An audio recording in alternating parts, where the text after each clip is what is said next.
Joseph, Hiram, and the handful of friends were confined for the winter in Liberty Jail. Certainly the name did not suit their conditions. Below their cell was a dark, damp cellar, a dungeon of sorts where they were forced to spend their days. Cold seeped through the walls, and there was no bedding. When Joseph wrote Emma asking for a blanket, she replied that the mob had stripped their quarters of all they had, including the quilts. "O God, where art thou? And where is the pavilion that covereth thy hiding place? How long shall thy hand be stayed?" Joseph Smith.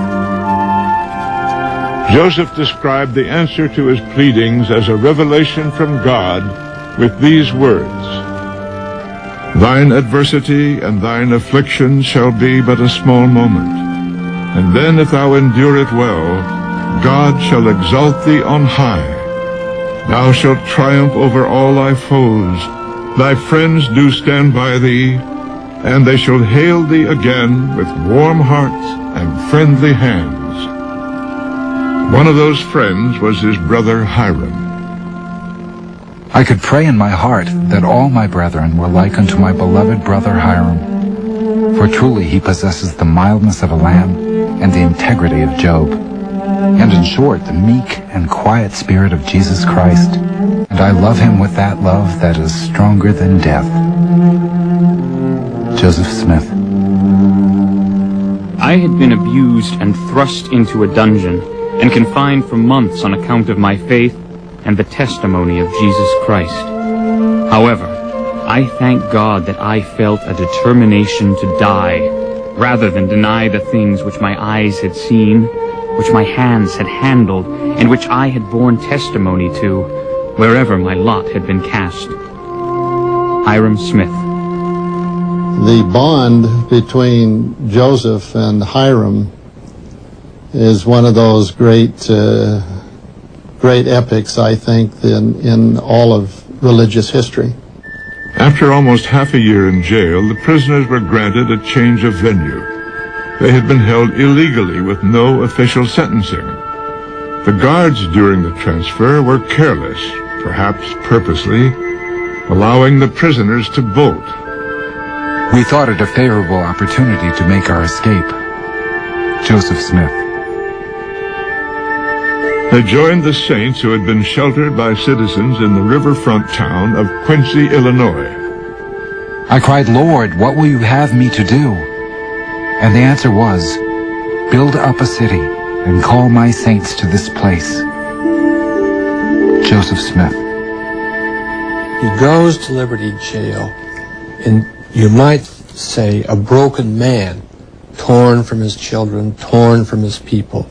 And I would think mystified why the saints had to suffer when their whole purpose in that time was to carry out God's will.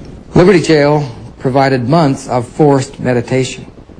It gave him the opportunity to sort out what had gone wrong, what needed to be done yet, and how to get it accomplished. In Liberty Jail, he regained his confidence, saw a new vision of what was going to happen, and emerged re-strengthened, able to go forward and construct Nauvoo, his greatest city.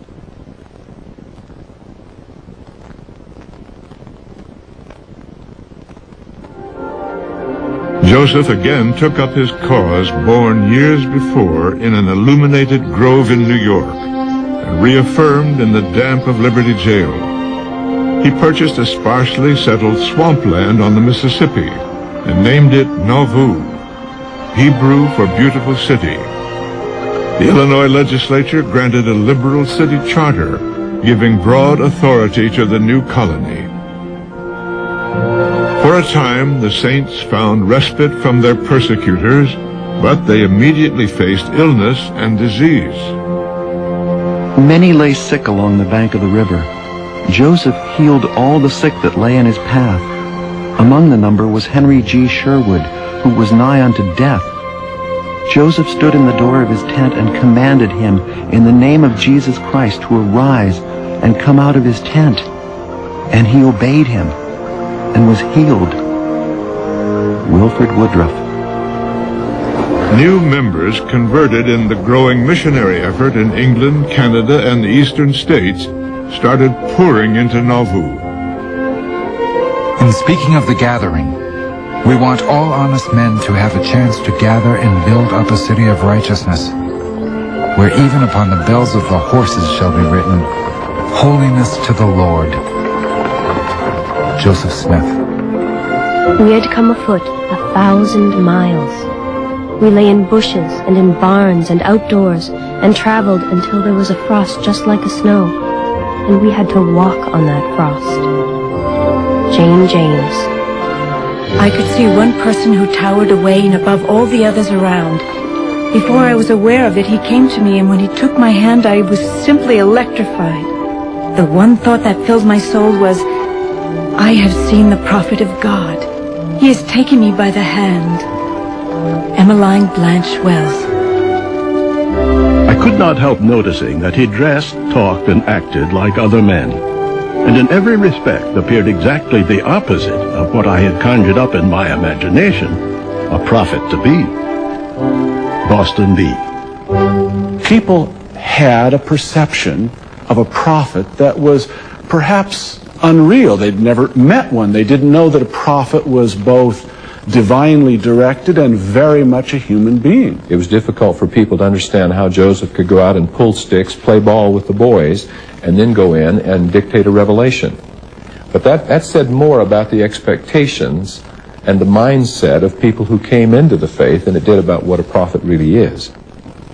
Followers described Joseph as engaging, cheerful, a man of gentlemanly bearing. He stood 6 feet tall and weighed 200 pounds. He had light brown hair and penetrating blue eyes.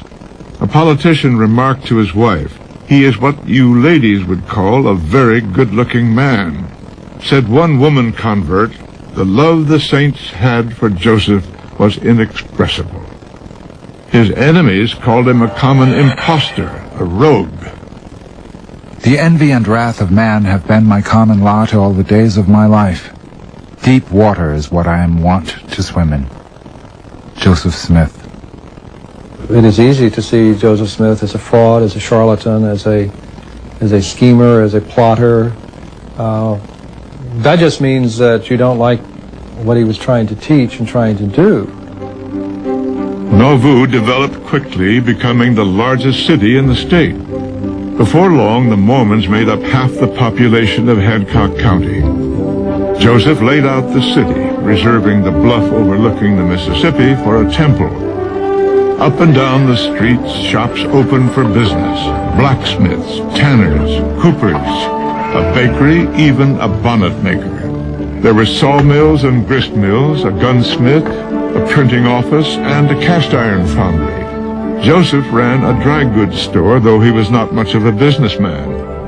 While goods streamed out of his store, the procession was more an indicator of the proprietor's largesse than his business acumen.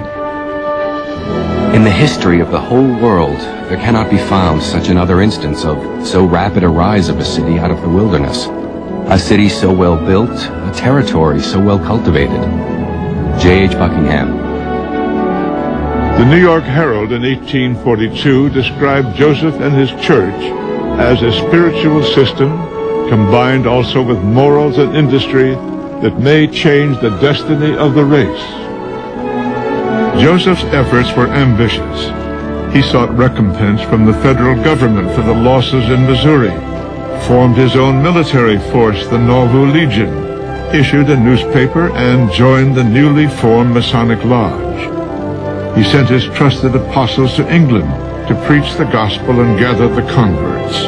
And he declared his candidacy for President of the United States. I don't know if Joseph Smith ever thought he could be elected president. That would be a bold leap. But I think it was one way he felt that, if nothing else, the Latter-day Saints and other persecuted minorities could bring their concerns to a larger public.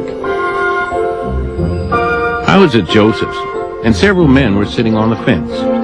Joseph came out and spoke to us all. Pretty soon a man came up and said that a poor brother who lived out some distance from town had had his house burned down the night before. Nearly all of the men said they felt sorry for the man. Joseph put his hand in his pocket, took out $5 and said, "I feel sorry for this brother to the amount of $5. How much do you feel sorry?" Andrew Workman.